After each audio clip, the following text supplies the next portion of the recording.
Estudando o Evangelho segundo o Espiritismo.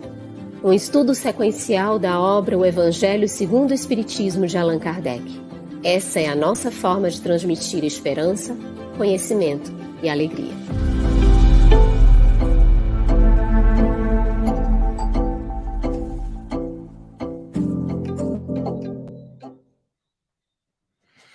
Olá, saudação fraterna a você que nos acompanha no Estudando o Evangelho segundo o Espiritismo.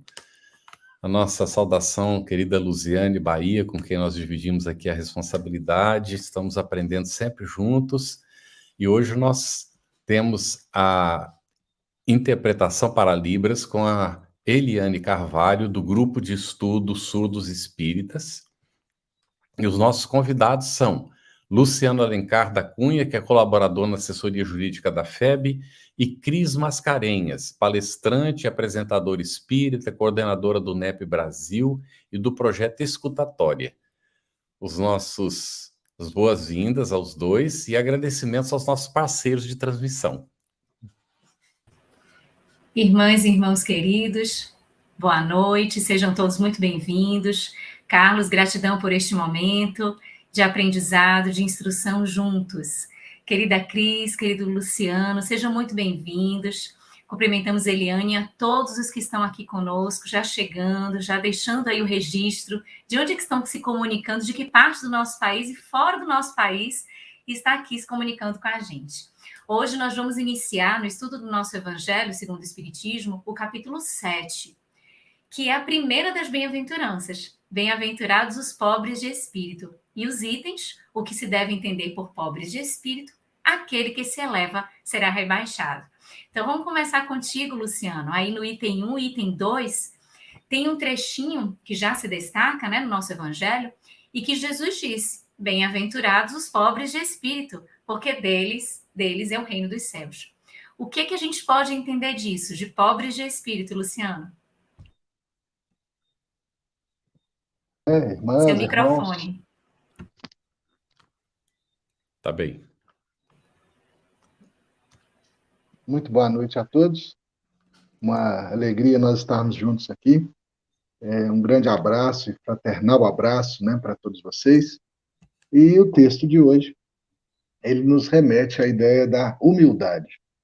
E quando Jesus faz essa referência à pobreza de espírito, essa afirmativa de Jesus foi muito mal compreendida, porque se imaginava, desde aquela época, que seria algo relacionado à pobreza material, à pobreza de inteligência.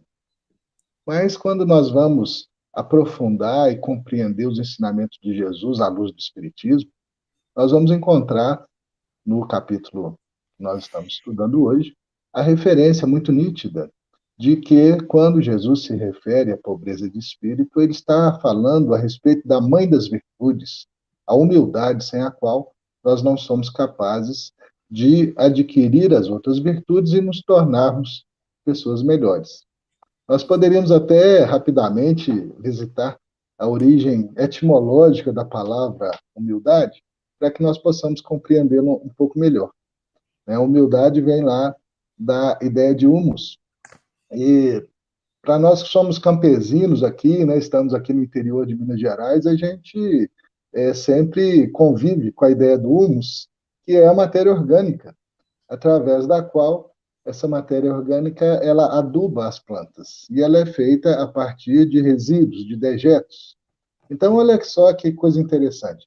Quando você pega algo que é descartado, que é um rejeito, que é uma matéria orgânica, e transforma no humus, ele vira um potente adubo na agricultura, nas plantas. Trazendo isso para a dimensão espiritual, como uma metáfora, nós pegamos as nossas imperfeições, os nossos vícios, os nossos defeitos, reconhecemos a existência deles e transformamos isso em virtudes, em valores, em progresso espiritual. Então, olha que interessante, né? Essa palavra não está aí ao acaso. Nós podemos nos aperfeiçoar, nós podemos nos transformar em seres melhores, mas para isso temos que reconhecer as nossas próprias limitações e aquilo que nós precisamos de mudar em nós para sermos pessoas melhores. Domarmos as nossas más inclinações e desenvolvermos todo o potencial divino que há em nós. Para isso, a humildade é o primeiro passo. Por isso que Jesus disse: felizes os humildes, bem-aventurados os humildes. Muito bom, Luciano. Cris, satisfação imensa em tê-la aqui conosco novamente, viu? Obrigada, Carlos. Boa noite. Boa noite a todos os que estão aqui conosco no chat, vocês que estão na tela, nessa equipe, gratidão. Cris, aqui no item 2, nós temos o seguinte trecho: os homens de saber e de espírito no entender do mundo formam geralmente tão alto conceito de si próprios e da sua superioridade que consideram as coisas divinas como indignas de lhes merecer a atenção. Essa tendência os leva a negar até mesmo a divindade, ou se condescendem em admiti-la, contestam-lhe a ação providencial sobre as coisas deste mundo. Poderia explicar por que isso acontece, Cris? Vamos lá, né? Eu vou fazer uma pequena contextualização para a gente responder, né? Que é importante a gente saber para quem Jesus falava naquele momento. Obviamente que materialmente ele estava falando ali para os discípulos, especialmente, e para aquele povo que chegava ali no final da tarde para escutá-lo. Mas psicologicamente, Jesus estava falando ali para um povo submetido, escravo dos romanos, e de outros, há 430 anos, de outros povos também, sedentos de vingança. E quando a gente vai lá no livro A Caminho da Luz, o Emmanuel nos diz, né, quando ele traz as raças atâmicas, que a característica daquele povo hebreu era o orgulho. Então, ele não é à toa que ele começa pela humildade, apesar de ser a base, né, a natureza, como o Luciano explicou, mas era realmente imprescindível para hierarquicamente subir as outras, né? Então, quando a gente vai lá no capítulo do Boa Nova, chamado Sermão do Monte, nós vemos, Humberto de Campos nos conta, aqueles discípulos sendo procurados pelo povo que queria fazer parte da Boa Nova, do reinado do Cristo. Também tinha uma sede de vingança, uma sede de cura, de ser acalentado, né, cansados, do sofrimento, mas tinha isso também. E o Levi, a quem eles procuram, que depois é Mateus, né, ele diz assim: o novo reino é para corações sinceros e de boa vontade, que deve emanar-se como filhos de Deus. Olha, então, fazer para eles já sabiam, já estava no Antigo Testamento lá, que Deus não fazia acepção de pessoas. Então, por que eles eram tratados daquela maneira, né? E aí o Levi, orgulhoso, diz assim: mas o que podeis fazer na situação que vos encontras? Ele coloca condições, porque quem estava falando com ele? Lisandro, que era um aleijado, Pafos, que era um aflito, Áquila era alguém que tinha sido descartado pela família, provavelmente cometeu algum crime. Então ele diz assim: os pescadores de Cafarnaum, pelo menos, eram fortes fisicamente, né? Era a visão dele. Ele era letrado, né? Então ele tinha esse orgulho, ele é rude com essas pessoas. Só que essas pessoas ficam cabisbaixas, mas não perdem esperança. Voltam à tarde, que é justamente quando Jesus traz o poema do Sermão do Monte, as Bem-aventuranças, e ele responde trazendo Isaías, lá no Antigo Testamento, reafirmando que ele era o Cristo, que ele trazia as promessas da felicidade, ele era o enviado. Então, ali, ele confirma e ele se coloca com autoridade para conduzir aquelas pessoas, colocando eles no reino de Deus, com condições e consequências. A gente pode até entender como causa e efeito, né? Então, o que entendia-se como homem de espírito? Homem de espírito, naquela época, é aquele que tinha ciência, que sabia, que conhecia, que era culto, que sabia a Torá, né? Para o povo hebreu, homem de espírito era isso, era inteligência. Então, eles tinham orgulho, eram prepotentes no sentido de prepotência mesmo, né? Eles ainda não tinham as potências da alma, né? E a gente sabe que o orgulhoso, ele beira um estado de loucura, porque ele não consegue ver a realidade, né? Ele não consegue se comparar com o outro, ele sempre se acha Mas, né, quando ele não compreende algo, os feitos de Jesus, por exemplo, da natureza, ele ou não considera, por não compreender, devido ao orgulho, ou ele se compreende intelectualmente, pela inteligência, ele se sente subordinado a esse poder, então ele nega, ele não aceita, não admite, porque ele não consegue conviver com a comparação e ele acha que pode governar o mundo. Então ele fica numa atitude de revolta, o orgulhoso, né? Então, para eles, o pobre de espírito era justamente aqueles que aceitavam aquelas questões que, na concepção deles, eram questões místicas. Ah, os pobres de espírito não têm inteligência, então eles acreditam nessas coisas. Então eles riam quando Jesus trazia as bem-aventuranças, né? E Jesus, que é reconhecido como rabi, mesmo sem ter a formação, né? Trazendo suas parábolas. Mas, na realidade, quem era o pobre de espírito na concepção do Cristo, de Jesus? A única condição que você precisa ter para reconhecer as suas fraquezas, as suas necessidades, é a humildade.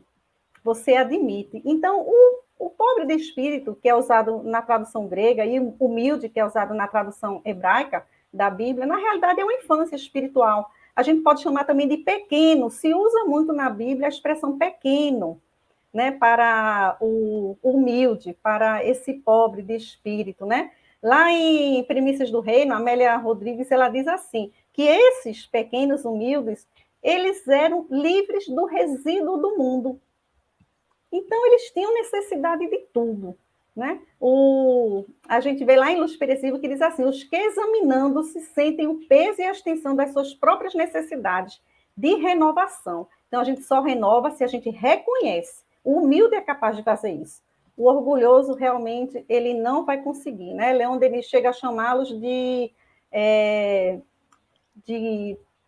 como eles tivessem um câncer, é o câncer da humanidade, o orgulho, né? Num capítulo que ele chama Orgulho, Riqueza e Pobreza, que fala muito bem sobre isso. Excelente, Cris. Excelente aprofundamento. Luciano, a gente tem uma pergunta aqui do item 2, mas a gente já aproveita também para fazer a conjugação com a pergunta da Ângela Jucá, está no mesmo sentido. A pergunta que a gente tem para te fazer é o que o codificador considera como imprescindível para que se entre no reino dos céus? Quais esses requisitos? E a Ângela, às 21h38, ela coloca assim, nós, como espíritos ainda imperfeitos, como devemos agir para conquistarmos o reino dos céus? Então, está aí no mesmo sentido de percepção do que a gente vem trazendo também. Por favor, Luciano. Perfeitamente. O professor Kardec aponta para nós duas condições, dois requisitos para que nós possamos atingir o reino de Deus, que na verdade está em nós, né, segundo a fala do próprio Cristo em Lucas. E se vamos verificar isso, ele coloca um, que é a simplicidade do coração, e dois, a humildade do espírito. Como que nós poderíamos entender isso? Parece que o Kardec está falando da mesma coisa, ele está falando de algo diferente. Então, vamos pontuar. Simplicidade de coração e humildade de espírito. O benfeitor Emmanuel, através do Chico Xavier, ele nos diz que nós temos, para o nosso progresso espiritual, metaforicamente, duas asas, né? A asa do sentimento e a asa da razão. Então, nós poderíamos, nesse trecho que o Kardec comenta, entender que a simplicidade do coração está relacionado àqueles nossos sentimentos mais íntimos. Os judeus antigos, eles inclusive acreditavam que o coração era a sede da alma. E a partir daquilo que a asa do sentimento nos permite a busca do reino de Deus, a conquista, a descoberta do reino de Deus, é porque nós vamos trabalhar essa ideia do sentimento como uma das potências da alma. Foi falado aí do Leon Denis, né? O Leon Denis coloca para nós que uma das potências da alma é exatamente o sentimento. E a nossa geração ainda não foi muito bem educada no que diz respeito a lidar com os nossos próprios sentimentos. Nós temos ainda dificuldade até de identificar esses sentimentos.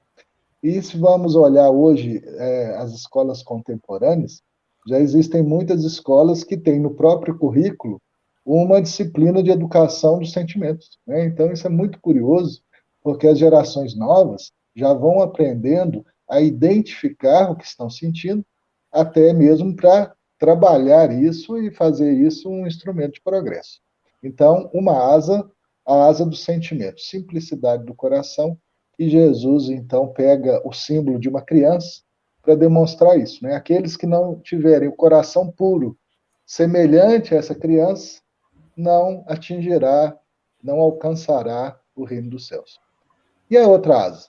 A outra asa, o benfeitor Emmanuel diz, que é a asa da razão, é a asa da inteligência. Mas essa inteligência também tem que ser humilde. Aí, portanto, a humildade de espírito. Por quê? Porque aqueles que são doutos, segundo a ciência, o conhecimento da Terra, e que muitas vezes não são capazes de admitir aquilo que não são capazes de compreender, esses têm as suas sentenças como inapeláveis, né? Os donos da verdade, os donos da última palavra, e, portanto, até negam a existência de Deus, porque não são capazes de compreender a Deus. Então, quando nós vamos olhar a humildade de espírito, é porque a nossa razão, por mais avançada que seja, ainda encontra limitações na nossa própria imperfeição humana. Então, sintetizando, né, segundo Kardec, quais são os requisitos para nós atingirmos o reino de Deus? Simplicidade do coração, humildade de espírito. Trabalharmos as duas asas do sentimento e da razão para que possamos, então, alcançar o reino de Deus em nós. Muito bom, Luciano. Olha, eu queria destacar as 21h41, se puder colocar aí, da Cris Morita. Ela diz assim: boa noite a todos da FEB TV e do chat. Assistindo do Japão. No Japão deve ser lá agora 9h48 da manhã. Assistindo do Japão. Assisto sempre depois, porque nesse horário estou no trabalho, mas hoje estou de folga e estou pela primeira vez ao vivo aqui com vocês. E agradece pelo estudo. Nós é que agradecemos muito, viu, Cris? De você estar conosco. É xará da nossa Cris Mascarenhas, e você está conosco, assim como todos que estão acompanhando de vários lugares do nosso país e de fora do nosso país, aqui o nosso estudo, todos muito bem-vindos. Mas, Cris, nós temos uma pergunta que foi feita às 21h34 pela Jeane Lima, ainda relacionada com o item 2. A outra já seria do item 3, então vamos apresentar, né, Lu, agora? A Jeane diz assim: mais vale, portanto, para a felicidade futura que o homem seja pobre em espírito no sentido mundano e rico em qualidades morais, que é o que está no texto finalizando o item 2, não é? E ela diz assim: poderiam explicar esse sentido mundano? Ah, ótimo, perfeito. A gente sabe que quando Jesus diz, aquele que se fizer semelhante a uma criança, este penetrará no reino de Deus, né? É a criança que a gente já relacionou aqui ao pequeno, à simplicidade, ele tem a sinceridade. E aí, por que ele usa esse símbolo da criança? Aí a gente lembra que as crianças e as mulheres naquela época, eles eram um fardo para a sociedade. Era um peso. Não valiam nada. Um pouco a mulher quando casada, porque fazia as atividades domésticas, ou no templo, os serviços gerais. Então, Jesus põe o holofote para essas pessoas que estão nessa situação, os excluídos, digamos assim, naquela época, trazendo a criança. A gente sabe que a criança também, quando ela está até os 7 anos de idade, nós temos ciclos de 7, né, na vida, mesmo um espírito velho, que já reencarnou várias vezes, naquele período de 7 anos, a gente sabe que ela está muito dócil, né, muito receptiva a novas ideias, a encarnação está ainda se concretizando, ainda não fechou totalmente, né? Então, essa pureza, essa esperança, essa simplicidade que a criança tem, a sinceridade, são virtudes muito agradáveis a Deus. Então, a gente imagina o seguinte, não é que ele está excluindo o inteligente, até porque tem as duas asas aí, da sabedoria e do sentimento, como o Luciano falou. Não é uma exclusão, mas aí ele vai preferir esses, porque esses, como são mais dóceis, eles vão aceitar, reconhecer as suas faltas, as suas falhas, e assim procurar a Deus para se fortalecer e conseguir mudar o seu comportamento, porque na realidade é isso. Então, por que é tão agradável a Deus esse que tem a boa vontade, em vez da inteligência? A gente imagina como não é para Deus o filho, aquela criança, quando a gente vai para a criança ela se joga nos braços do pai, dos pais, ela não tem medo de cair, ela não tem medo de se jogar, ela simplesmente confia de uma maneira muito ingênua, muito inocente. Então, essa atitude era para nós termos também em relação a Deus, ao Pai. Sermos simples, né? Não elucubrarmos tanto, mas colocarmos o sentimento, a confiança, a fé e simplesmente se entregar, porque Ele é um Pai. Ele não vai dar, como a gente sabe, o Evangelho nos diz, Ele não vai dar nada de mal para a gente, Ele sabe o que é melhor. Então, as crianças, elas têm essa atitude que a gente deveria imitar. Diz, né, que é quem se assemelha. Então, a essa atitude que a criança tem, especialmente nesses primeiros anos de vida, né? Não é a criança especificamente, mas a quem se assemelha. Tem esses sentimentos mais puros e esperançosos. Muito bom, Cris. Agora já entrando no item 3. Anota Mateus no capítulo 18, que os discípulos se aproximaram de Jesus e lhe perguntaram: quem é o maior no reino dos céus? Qual a resposta concedida por Jesus? E se você poderia explicar essa resposta, por favor. Claro, está justamente nessa resposta, né? Aquele que se fizer semelhante a uma criança, este penetrará no reino de Deus. E diz uma coisa interessante, Carlos e amigos, que eu acho que ele finaliza um trechinho dizendo assim: e quem recebe em meu nome uma criança, tal como acabo de dizer, é a mim mesmo que recebe. Então, mais uma vez, ele traz aí a importância que a criança tem, né? Que eles desprezavam. Jesus tem essa preocupação. Tem um trechinho lá no Boa Nova que eu acho bem interessante. Aliás, no livro de Amélia Rodrigues, Na Luz do Mundo, psicografia de Divaldo Pereira Franco, que os discípulos vêm conversando e eles querem saber quem é o maior no reino dos céus, né? E cada um acha uma coisa. De imediato eles acharam que era João, porque era o discípulo amado. Judas achava que era ele, porque Jesus tinha confiado ele a bolsa, né, com as doações, a bolsa da comunidade. Tiago Maior, o irmão de João, achava que é porque ele era austero, e ele estava ali naquele núcleozinho dos três que sempre participava dos momentos muito importantes, realmente, como o Tabor, a Transfiguração, né? Então, ele achava isso também. O Tomé achava que era Simão Pedro, porque Simão Pedro era onde Jesus fazia o evangelho, onde sempre pousava, né, na casa dele. E Pedro achava que era Levi. Cada um, eles ficaram elucubrando. É Levi, porque Levi é letrado. Quando instalar o reino de Deus, ele vai saber escrever as novas leis, né? Vai saber redigir. Aí Judas começa a se irritar e Jesus intervém, porque ele sempre deixava, né, a confusão, porque eles competiam. Mas aí Jesus esperava a horinha certa e intervia. E aí ele pergunta: que vinhas discutindo pelo caminho? E ele fala: quereis saber quem dentre vós é o maior no reino de Deus? Eu vos digo. Ele fala. E ele traz ele como referência, o servo dos servos. E aí ele traz algumas orientações muito lindas, aquele que renuncia ao nome, ou seja, renuncia à personalidade temporária, a essa encarnação, a essa existência, mas considera o espírito imortal, né?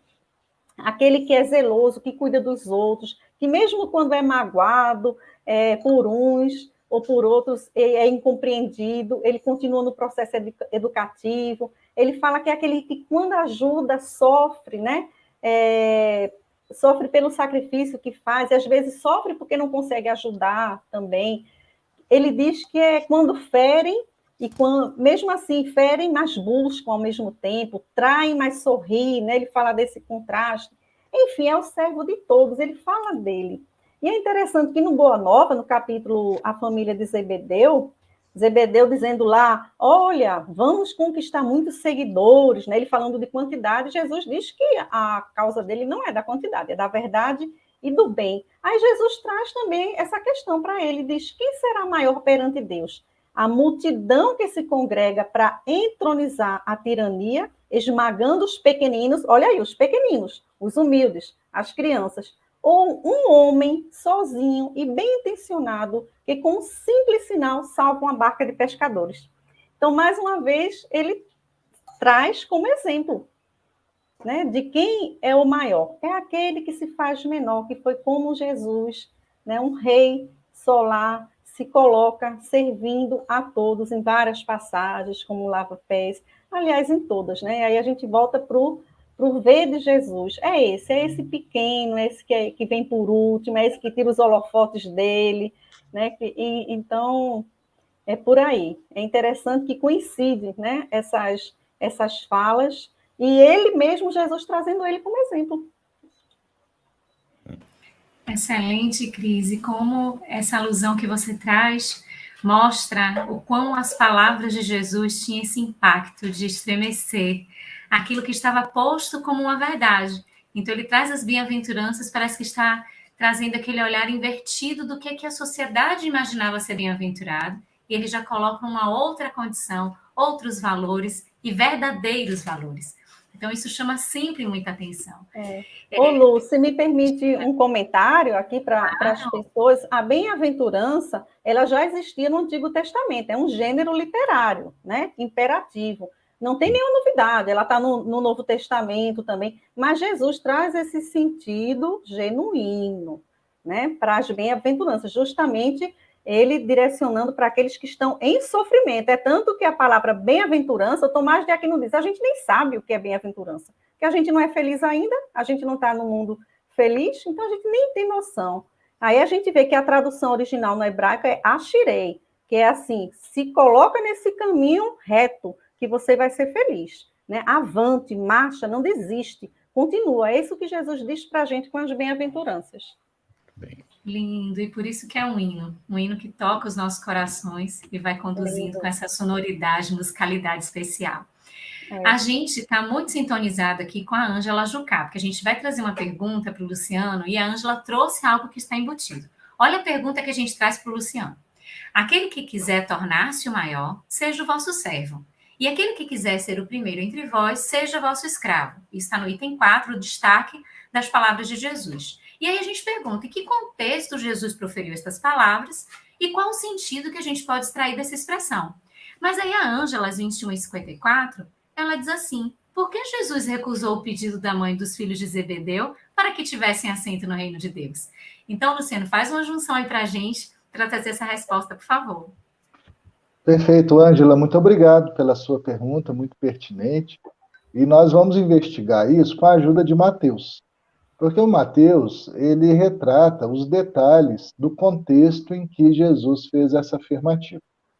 E ele nos diz o seguinte, que a mãe dos filhos de Zebedeu, né, João e Tiago, ela queria conversar com Jesus. Ela, na verdade, queria fazer um pedido. Então, ela se aproxima dele, dá a entender que quer dizer alguma coisa. Jesus percebe e pergunta para ela assim, o que queres?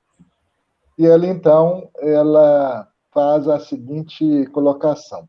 Ela pede a Jesus que ele mandasse que os dois filhos dela tivessem assento no reino de Jesus, um à direita e o outro à esquerda. Então, ela começa a pedir isso, demonstrando que ela não tinha compreendido muito bem o que era o reino de Deus. Ela achava, certamente, que era um reino humano, como os reis da época, né, que governavam, reis políticos, reis militares, reis de estados, de governos. E ela, então, queria uma colocação para os seus filhos ao lado desse rei humano. E Jesus, então, percebendo, né, que a compreensão dessa senhora era diferente, ela não tinha alcançado ainda o que era o reino de Deus, ele, então, continua e diz assim, olha, não sabes o que pedes. Podeis, vós ambos, beber o cálice que eu vou beber? E aí, então, os filhos respondem, podemos. Jesus replica, é certo que bebereis o cálice que eu beber, mas pelo que respeita a vos sentardes à minha direita ou à minha esquerda, não cabe a mim vô-lo conceder. Isso será para aqueles a quem meu Pai o tem preparado. Então, Jesus, na sua grande habilidade, na sua didática, né, na sua pedagogia, ele pega uma compreensão humana e traz para a dimensão divina, para a dimensão espiritual, demonstrando que aquela que bebeu o cálice que ele ia beber era fazer o caminho da verdade, o caminho da vida, o caminho do serviço, o serviço no bem, de nós sermos na terra instrumentos de Deus. Então, essa colocação no reino de Deus não é um favorecimento de um rei, mas sim baseado na meritocracia do serviço no bem. Os Espíritos sempre nos estimulam a amar e a servir. E aí nós vamos observar que esse é o caminho que Jesus, em todos os momentos do Evangelho, nos estimula. Né? Amar a Deus sobre todas as coisas e o próximo como a si mesmo. E como que nós vamos amar o próximo? Exatamente nos colocando a serviço, né, do semelhante. Lembrando que Jesus ainda afirma de que ele, além de servidor, ele é aquele que dá a vida ao próximo, né? Ele dá a vida aos seus amigos, ele dá a vida pela redenção de muitos, né? Jesus, então, mesmo sendo o ente, o ser mais avançado que pisou a terra, se colocou como o maior dos servidores, aquele que serviu mais a ponto de dedicar a sua vida a toda a humanidade, ao que é um legado que ele nos deixa. Então, o contexto, ele passa por aí, né? Por que as mães do filho de Zebedeu queriam que eles tivessem assento no reino? Porque ela achou que era um reino humano, mas como era um reino espiritual, esse assentamento está no assentamento dessas verdades do amor e do serviço como mecanismo de progresso. Não sei se respondi, mas me parece que esse é o contexto do item que nós estamos estudando. É interessante que eu tenho lembrança de ter visto uma sequência, né, que já foi examinada da questão do por que vos assoberbais tanto, né? Porque depois dessa fala da mãe com Jesus, os discípulos entraram em outra disputa, né? Outra briga ali, porque afinal de contas, por que eles acham que eles são melhores do que nós, não é? Por que eles dois? E nós aqui, como é que ficamos? E aí Jesus vai dizer, não é? É a questão de o que estavais discutindo que a Cris chamou a atenção, né? E vai dizer, o reino de Deus está entre vós. Que depois a gente vai lendo, vai discutindo, vai entendendo que também está dentro de nós, não é? É, de fato, um grande desafio para nós. É natural que a gente entenda como a mãe dos filhos de Zebedeu, não é? Que a gente entenda como ela, porque a gente está num mundo material, nós estamos aqui envoltos nas questões que dizem respeito à sobrevivência, nós não entendemos outro tipo de reino, não é? Ainda. É porque para nós é intangível a proposta.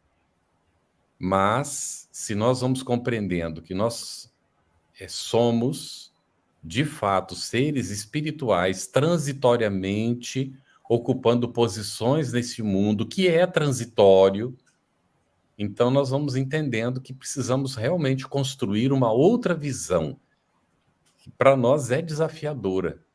Porque estando mergulhado aqui, a gente tem que fazer um exercício de autossuperação para ter essa outra visão, desse reino que parece intangível, mas que é o mais concreto de todos, que é o reino verdadeiro, né? E onde aquele que quer de fato ser o maior é servo. Já pensou que coisa interessantíssima, não? O que quer ser o maior é servo. É interessante, né, Carlos? Pode falar. Eu fiquei com vontade, sabe? Porque o Mateus ele traz 8 bem-aventuranças e Lucas traz 4, e essa não é só a única diferença. O Lucas, ele traz a bem-aventurança no sentido material. Então, quando ele fala pobre, é o pobre que ele está esmagado, que está sem comer, que não tem emprego. Mateus traz de uma forma mais poética, o que é até estranho, né? Que é o contrário, os dois têm essas características inversas.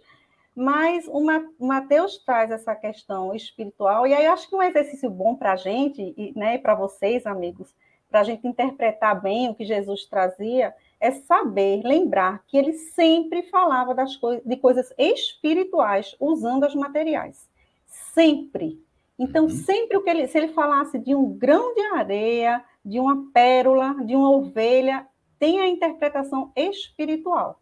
A material é só para ilustrar. E aí a gente consegue, né, compreender melhor, trazer para o dia a dia da gente, para o espírito. Ele falava para o espírito. Isso aí. É o que Kardec coloca, né? Se a gente não entende o que é a vida futura, a gente não entende o Evangelho de Jesus. Está no capítulo 2 que a gente já examinou aqui do Evangelho segundo o Espiritismo, né, Luciano? E porque se a gente não entende a vida futura, então não consegue entender o que ele falava, porque é nesse sentido que a Cris está comentando. Ele está tratando da realidade espiritual, que para nós é a nossa vida futura, que a gente ainda está no campo da matéria, não é? E eu não estou dizendo porque nós estamos encarnados, porque nós ainda estamos presos no campo da matéria, nós não fizemos o processo de autolibertação ainda. Então passamos pelas múltiplas reencarnações, que são as nossas existências, até nos libertarmos. Para que fique claro isso aqui, para a gente poder entender, Bezerra de Menezes, que é para nós, né, é um exemplo. Bezerra de Menezes, nesta encarnação como Bezerra de Menezes, ele foi completista, quer dizer, veio de capela, comprometido, passou aqui na Terra milênios, e na existência como Bezerra de Menezes, finalmente ele resolveu todas as pendências, não ficou mais nada pendente. Então ele não precisa reencarnar mais na Terra, não é? E se ele vem aqui, ele vem em missão, não vem mais para resolver pendências que ficaram para aí né, dos tempos passados. Então é disso que se trata. É como Jesus colocou: eu sou o vencedor do mundo, sede os vencedores da impiedade, né? E Bezerra de Menezes venceu. E todos nós venceremos. Isso é que nós precisamos nos conscientizar. Não há privilégio dentro da lei, não é? Bom, é muito interessante. A Maria das Graças, ela fez um comentário aqui às 21h57. O ser humilde nunca diz que sabe tudo. Ele sempre se sente um aprendiz diante da grandeza divina, como todos os outros, seja ele um doutor ou um roseiro. Um roceiro, né? Deve ser aí no caso, ou roseiro. E então a gente lembra aqui de Carlos Torres Pastorino. Não sei se vocês conhecem a Sabedoria do Evangelho, você que está em casa, você já leu alguma vez, é uma maravilha, simplesmente, Sabedoria do Evangelho. Infelizmente está esgotada a edição, mas a gente encontra, né, às vezes, em sebos, e é uma preciosidade. E Carlos Torres Pastorino, um dia, estava assistindo uma palestra junto com outro companheiro. E era um senhor, já de idade, fazendo a palestra num centro espírita. E, de repente, o Carlos Torres Pastorino disse para o companheiro: olha, eu, com toda a minha intelectualidade, não chego nem aos pés desse senhor que está fazendo a palestra aí. Então, para a gente entender que a gente falar bonito, conhecer, saber muito, é um dos aspectos só, né, que foi examinado como é importante as duas asas do conhecimento. Mas vamos aqui para a Cris, item 5, Cris. Como entender, à luz do Espiritismo, o seguinte texto: porquanto todo aquele que se eleva será rebaixado, e todo aquele que se abaixa será elevado. Aí essa passagem só está em Lucas, lá no capítulo 14 e 7, né? Que é quando Jesus entra numa casa de um fariseu, um dos principais fariseus, num sábado, para fazer uma refeição. E aí ele observa que algumas pessoas pegavam os primeiros lugares, os mais importantes, né? E aí ele traz uma parábola. Ele diz para a gente, ele dá uma orientação: quando fores convidado, né, alguém para um casamento, interessante que aí ele traz para o casamento, porque o casamento era a festa mais importante que tinha naquela época, durava dias, né? Inclusive, então ele se refere muito a casamento nas passagens dele. Então ele diz que não se recline, né? Porque eles comiam encostados. Não se recline no primeiro lugar. Seria um lugar de honra, né? Importante. Para que não aconteça que alguém mais digno do que tu tenha sido convidado, e quem convidou a ti venha dizer, dá o lugar para este. Então irás envergonhado ocupar o último lugar. É humilhação, né? Então, vai para o último lugar para que possa ser convidado pelo anfitrião, ao contrário, para subir. Né? Quando você está no último, você se coloca no último lugar, para onde você foi é melhor do que onde você está. Né? Qualquer um vai ser melhor, você está no último. E o humilde, ele tem isso. O humilde, ele sabe exatamente o lugar dele. Ele sabe que tem gente que está à frente dele, que está acima e está abaixo, né? Falando de uma maneira didática apenas, acima e abaixo. Então, o orgulhoso, ele se tem em alta conta, ele nem percebe. O lugar é dele, o primeiro lugar. Ele não cogita que tem alguém acima dele, né? E aí o Leon Denis, ele diz o seguinte para a gente, que de todos os homens, o orgulhoso é o que menos se conhece. E aí isso é importantíssimo para a gente. Ai, Lulu caiu, já ela volta. Isso é importantíssimo para a gente, porque ele está trazendo o quê, o Leon Denis? Que o humilde é que consegue fazer o autoconhecimento. O orgulhoso, a solução para o orgulhoso seria fazer a reforma íntima, que é através do autoconhecimento. Está lá na questão 919 do Livro dos Espíritos, né? Um sábio da antiguidade, um daqueles 7 lá, talvez Tales de Mileto, falando da necessidade do autoconhecimento. Para mim, eu digo assim, sabe, amigos? Luci, Luz, os dois Lulus, Carlos, não existe espírita sem questão 919, é impossível. Porque a gente vai mudar o quê se não sabe o que precisa mudar, né? Então, essa felicidade futura que a gente espera, que Jesus promete nas bem-aventuranças, depende do conceito que eu tenho de mim hoje, né? E aí ele fala assim, o Denis, né? O homem simples intelectualmente, mas rico em qualidade, ele consegue justamente se apossar da verdade mais facilmente, ele aceita mais, ele é menos reativo, né, do que esse. E aquele até, inclusive, que faz, por exemplo, uma boa ação e que é orgulhoso, ele perde aquele mérito, né? Como se diz, já recebeu o seu reconhecimento na terra. Então, o orgulho, que é uma das chagas da humanidade, é difícil, inclusive, ele perde 2 coisas com isso, por ser orgulhoso. Nós, né? Temos orgulho em proporções diferentes, mas somos orgulhosos. É que ninguém suporta conviver com orgulhoso, a não ser aqueles bajuladores. Porque imagina, ele sempre ser superior a você, né? E ele sempre ter ele como a prioridade, ele se enxerga como a prioridade. Então, é muito difícil a gente conviver com uma pessoa assim. E a segunda questão é justamente porque como é que ele vai aceitar fazer o autoconhecimento se ele acha que já é perfeito? Se ele é melhor do que todo mundo? Então, é realmente, e do orgulho é que deriva a maioria dos vícios. A maioria deriva do orgulho. Então, essa convivência é difícil com uma pessoa que é muito orgulhosa, né? E ela não enxerga a necessidade de fazer reforma íntima. Está tudo bem, né, com ela. Esse destaque que você traz, Cris, da questão 919, principalmente ali a letra A, que Santo Agostinho responde, nos conduzindo num tratado de percepção de si mesmo, uma expressão que ele usa, eu gosto muito, perscrutar a alma, né? A gente fica percebendo esse invadir a alma, esse buscar esse mundo íntimo. E aí nós nos recordamos sempre, com essa abordagem de humildade, dessa percepção dos questionamentos, da narrativa de Emmanuel em Paulo e Estevão, quando ele conduz-nos à percepção dos pensamentos e das reflexões de Saulo, a caminho, né, ali do deserto, da estrada de Damasco, e que ele vai adentrando aquele périplo em questionamento. Ele se permite se questionar. E quando a gente se questiona, a gente está buscando esse autoconhecimento de alguma forma, porque a gente está partindo do pressuposto que o que a gente pensa, o que a gente sabe ou tem como verdade, pode não ser daquela forma.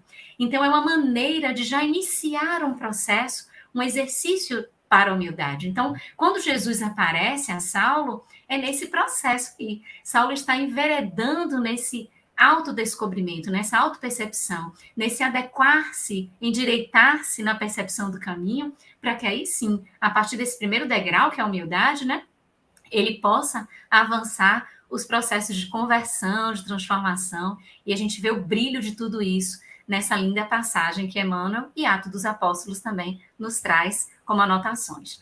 Mas, antes da gente passar a pergunta para o Luciano, o Carlos colocou algumas coisas e aí surgiram algumas perguntas também, né? Então, a Jocelane, Carlos, às 22h10, ela pergunta qual a referência de que Bezerra era um capelino. Onde está a referência sobre isso, por gentileza? E também tem uma pergunta do Ricardo, também no mesmo sentido, né? Só que agora Chico Xavier, se ele também não veio de capela. Também está aqui a pergunta. Uhum. Bem, e também tem uma outra pergunta se o Chico também é completista. Um pouquinho antes. Há uma pergunta se Chico foi completista. A gente supõe que sim, não é? Porque olha o que o Chico realizou nessa encarnação. Coisa impressionante, não é? Então, a gente supõe que ele, apesar de que ele falou que aquela problemática no olho dele era um problema kármico, que ele estava resolvendo ainda. Não sabemos se por humildade ou se era verdade de fato, não é? Mas a gente se entende que sim. Agora, onde é que está essa referência? Eu vou ficar devendo, porque eu não me lembro, não é? Eu li inclusive, que Maria convidou, não é? Até esses dias estava vendo a mensagem a respeito disso. Maria convidou Bezerra de Menezes para ascender a planos superiores. E ele, então, humildemente disse a ela que se ela permitisse, ele preferiria ficar aqui na Terra enquanto que houvesse uma lágrima para secar, em agradecimento por ter sido a Terra o local onde ele conseguiu se superar finalmente. Então, uma história maravilhosa, né, de Bezerra. E eu vou pesquisar isso, se encontrar em algum momento aí na frente os nossos estudos, eu coloco, viu, Jocelaine? E agora, se Chico era também capelino, eu não tenho a menor ideia. Isso eu não vi em lugar nenhum até agora, tá bem? Então não posso responder. Vamos lá, obrigada, Carlos. Luciano, no item 6, aí a gente chegando nesse finalzinho das nossas reflexões, né, desses itens, nós temos uma pergunta que há uma colocação acerca dessa humildade. Jesus coloca a humildade como condição essencial da felicidade. E aí você poderia comentar para a gente, por gentileza? Perfeitamente. Então, olha só, Jesus lança algumas premissas, algumas condições para nós atingirmos essa felicidade relativa da criatura que nós podemos alcançar aqui no planeta Terra. E uma delas é exatamente a humildade, mãe das virtudes, através das quais nós vamos identificar aqueles aspectos na nossa individualidade que nós precisamos de aperfeiçoar, de melhorar.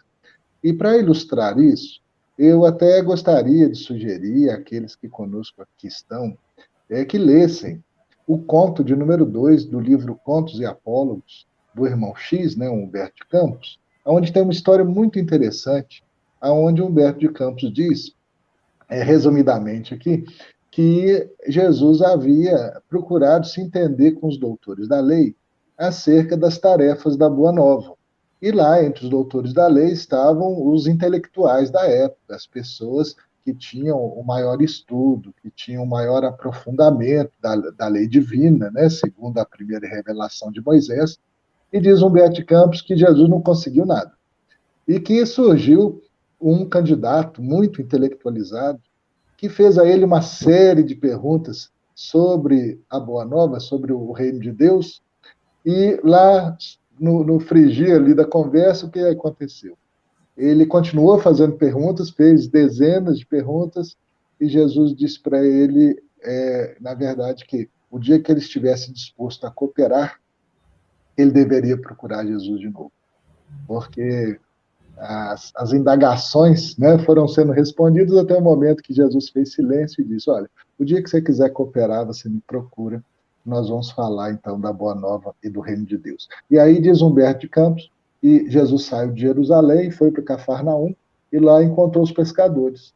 E ao encontrar os pescadores, ele escolheu aqueles que seriam seus apóstolos, basicamente entre esses homens simples, que não tinham o brilho intelectual dos fariseus, dos doutores da lei, mas tinham a pureza do coração, tinham a simplicidade na alma, tinham a humildade necessária para se fazerem, então, aqueles que assimilavam a Boa Nova e seriam capazes de ensinar a Boa Nova através do serviço no bem, através do seu exemplo, através da sua dedicação.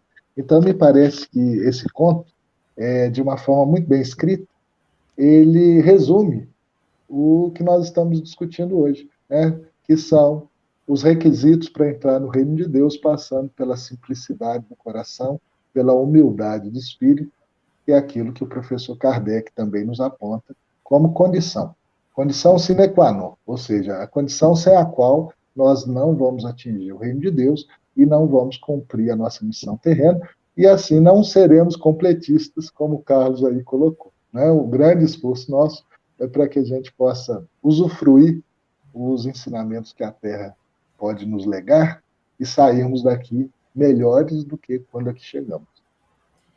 Muito bom, Luciano.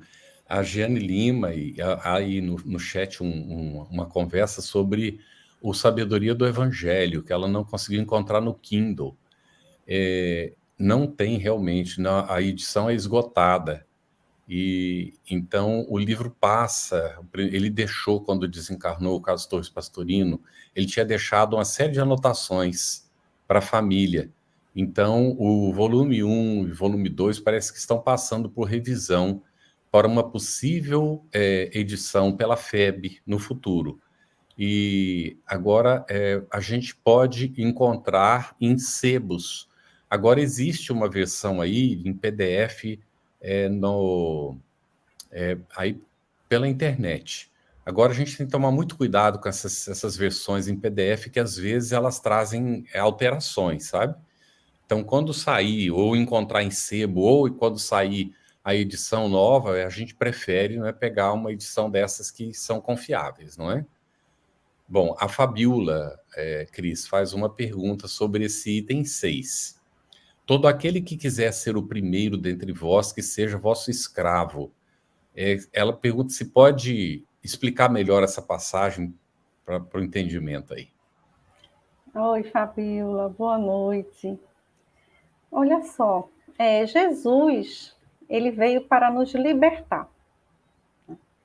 Lá, quando eu falei que as bem-aventuranças existiam no Antigo Testamento, interessante que lá dizia que ele era um libertador político, realmente. Por isso que eles esperavam esse libertador político, né?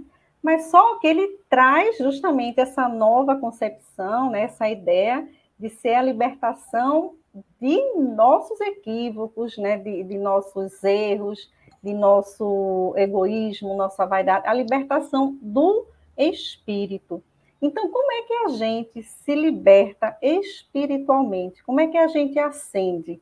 Aí a resposta está justamente nas bem-aventuranças, que é o roteiro. A bem-aventurança, ela está para o Novo Testamento como os 10 mandamentos está para o Primeiro Testamento e como a doutrina espírita, que é o Consolador, como as leis morais, está para a doutrina espírita. Tá? Só que ela é a mais importante das 3. Então, Jesus, como a gente disse aqui, falava de coisas espirituais. Então, essa escravidão é a escravidão que nós somos ainda escravos de nossos defeitos, de nossos vícios. Né? Então, como é que eu vou fazer isso? Bem-aventurança, autoconhecimento, humildade, para saber onde é que eu estou errando, o que é que eu tenho de bom, não é só para saber o que é que eu tenho de erro, não. É para saber o que eu tenho de bom também. Porque quem não faz autoconhecimento, não quer se aprofundar, não sabe dos seus equívocos, dos seus defeitos, mas também não sabe no que é bom. E você sabendo o quanto você é bom, é amado por Deus, né, as suas virtudes, e potencializa elas, porque aí você fica mais seguro, você se reconhece como uma pessoa que também é boa, né, porque a gente veio do amor. Você consegue mais facilmente resolver os defeitos. Então, por isso que aquele que quiser ser o primeiro, né, dentre vós, que seja o vosso escravo, porque o escravo tem essa necessidade de se libertar. Né? Então, eu quero crescer, eu quero evoluir, eu tenho que agir como escravo. O que é que eu faço para me libertar?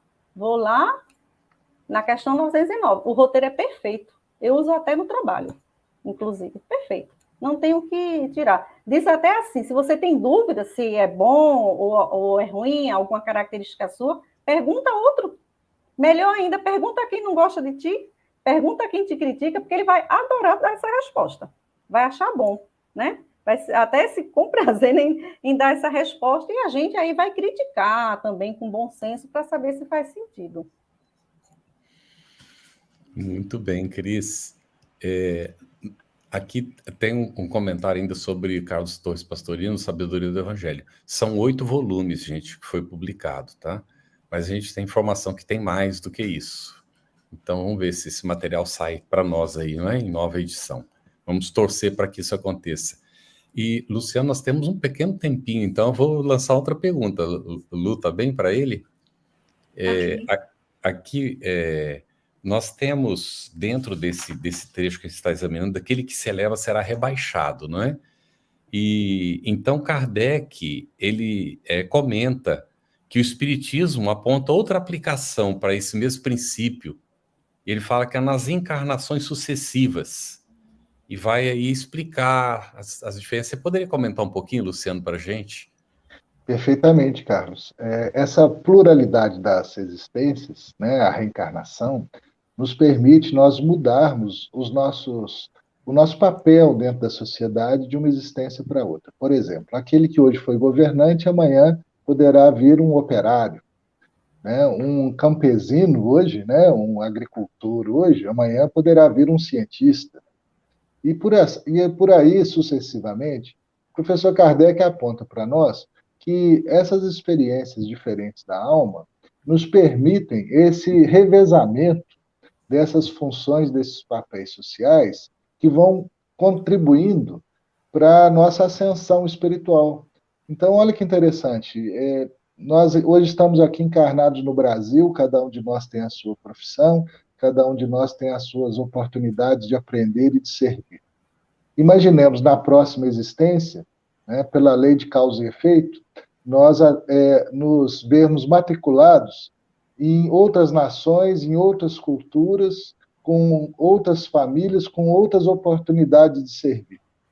Então, nós já vamos levar aquilo que amealhamos enquanto alma, né? O que nós aprendemos, nós não perdemos, né? Só existe progresso, né? E na pior das hipóteses, uma estagnação, mas nós vamos ser chamados a contribuir nesse outro contexto.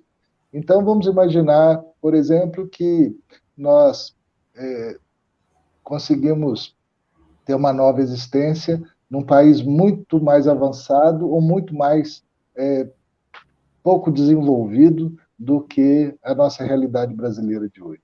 Então, essa alternância que o Kardec coloca nos possibilita o desenvolvimento exatamente da humildade, porque hoje nós estamos nessa condição, mas numa próxima existência podemos estar em condição diferente.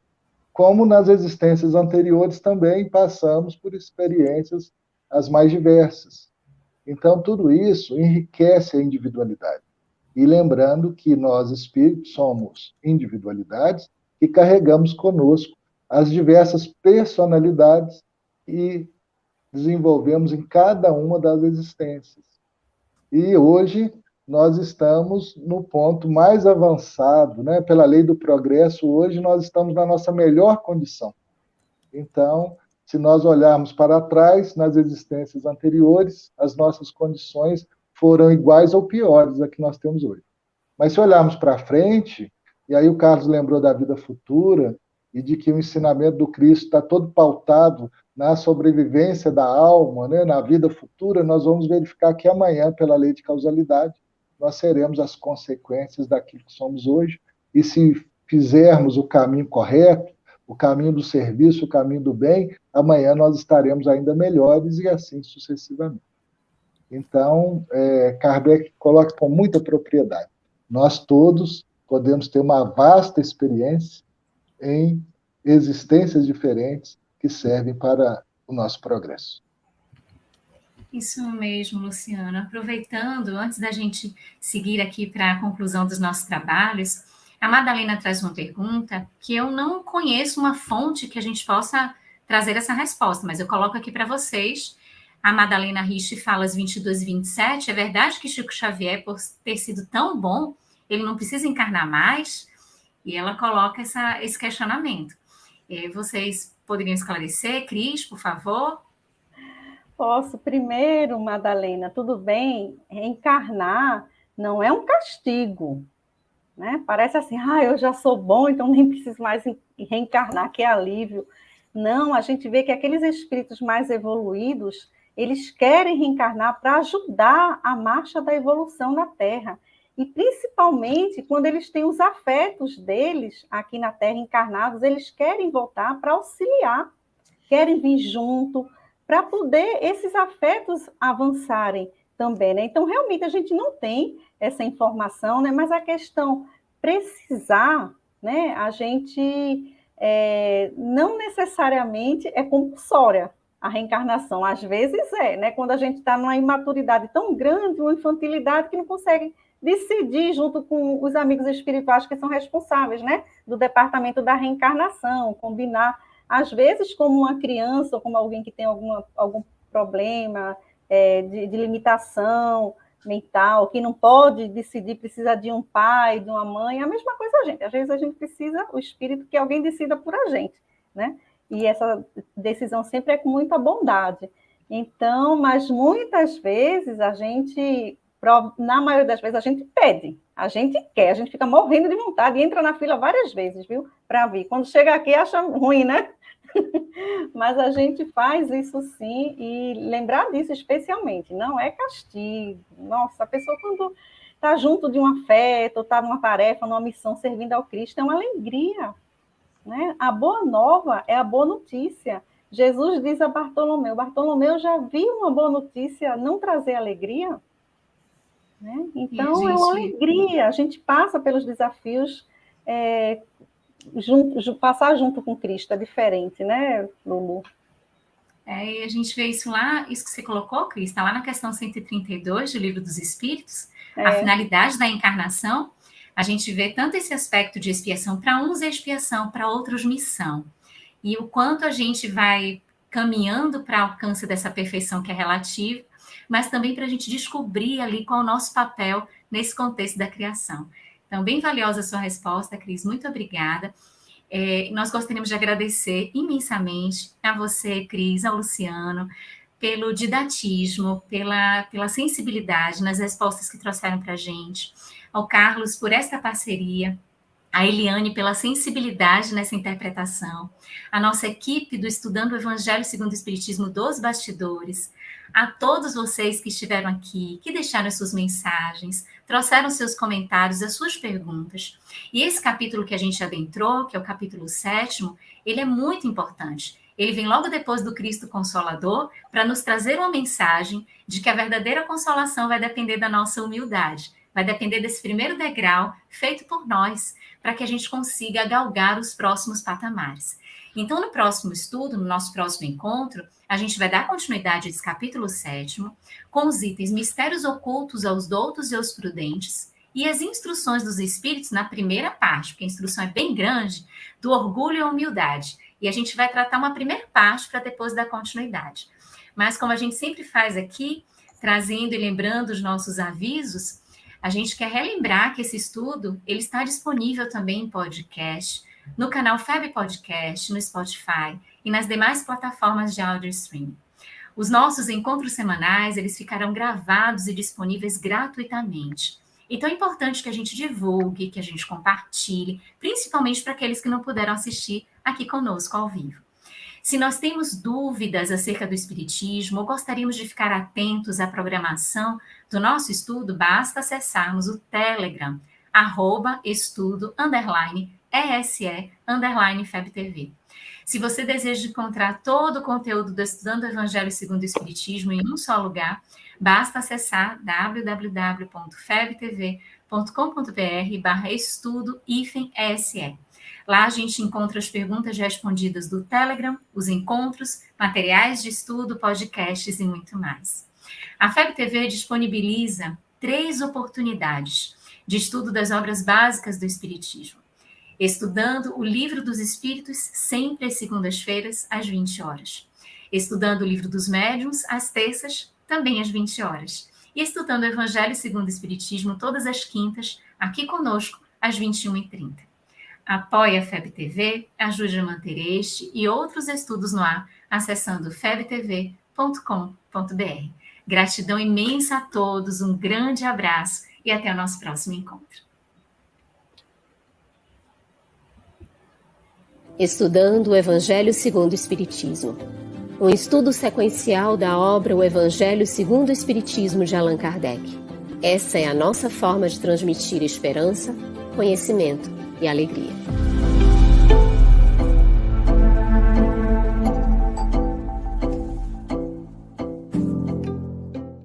Aproveitando a minha expressão de gratidão, dizer que tu continues a participar, colaborando tanto quanto possível, para que esta proposta de amor e de paz continue a celebrar a vida por mais longos anos, porque a necessidade do mundo é impiedosa, crescente. E nós não podemos, que vivemos o bem, ficarmos ociosos, parados e contemplando, achando que Deus vem fazer aquilo que nós precisamos fazer. Minha gratidão, o meu abraço e o meu terno convite para que continuamos juntos com a FEB TV no ar, brilhando luz.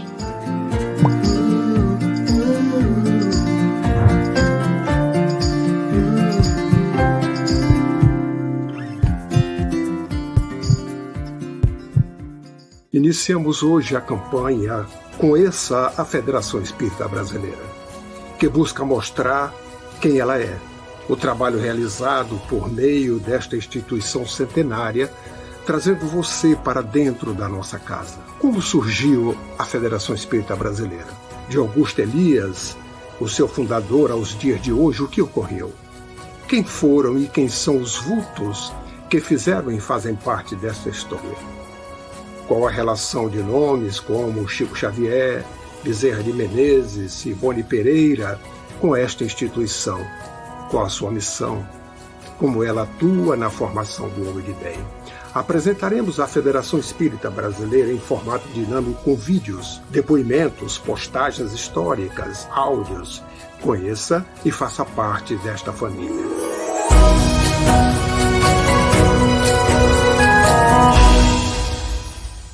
A Federação Espírita Brasileira lança o portal FEB Podcast, com conteúdos em áudio que objetivam esclarecer e consolar corações para uma postura de vida com fé, harmonia e esperança.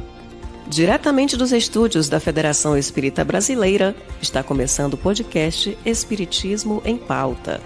Você está ouvindo o podcast Estudando o Livro dos Espíritos. Olá, eu sou o Thiago Toledo e você está ouvindo o podcast do Cidadão do Universo. Você está ouvindo o podcast do Entre Dois Mundos. Você está ouvindo o podcast do Gostinho de Leitura. Estudando o Livro dos Médiuns. Olá, eu sou a Marina Miranda e você está ouvindo o podcast Minha Nada Mole Encarnação. Essa é a nossa forma de transmitir esperança, conhecimento e alegria.